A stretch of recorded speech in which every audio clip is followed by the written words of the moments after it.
Merci. Bon. Merci. Monsieur le Président, Monsieur le Vice-président, chers collègues, au-delà de la question de la mobilité électrique, ce qui pose problème ici, c'est la propension de la MEL à recourir au privé de façon systématique, alors qu'elle a les compétences et l'expertise pour gérer en régie de tels chantiers. L'échec des bornes de Bolloré, après le problème de déploiement de la fibre par SFR, qui a été rappelé par notre collègue, c'est l'exemple à nouveau de la carence du secteur privé sur les projets de la MEL. D'évidence, si certains en doutaient au sein de cette Assemblée, la puissance publique peut être plus efficace que la puissance privée.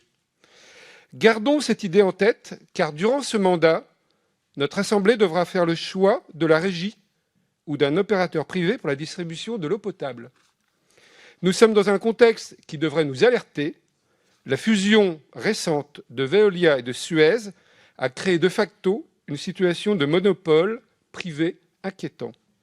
La délégation de service public de distribution de l'eau potable arrive à échéance en 2023.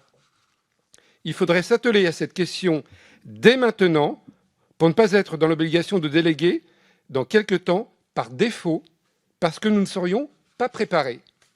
Chers collègues, c'est donc dès maintenant qu'il convient de renforcer les équipes et la direction de l'eau afin de pouvoir préfigurer à la création d'une régie de distribution de l'eau de Lille Métropole.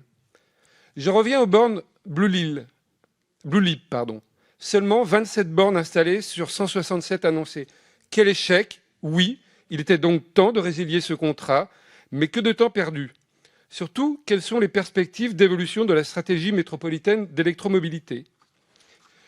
L'accompagnement par notre métropole du développement de l'électromobilité devra se faire en cohérence avec nos objectifs inscrits dans le PDU, le PCET ou encore le PLU. Monsieur le prêtre, vous venez d'exprimer la volonté que la métropole vote une stratégie lors du prochain conseil métropolitain. En effet, la résiliation de ce contrat n'est donc qu'un début.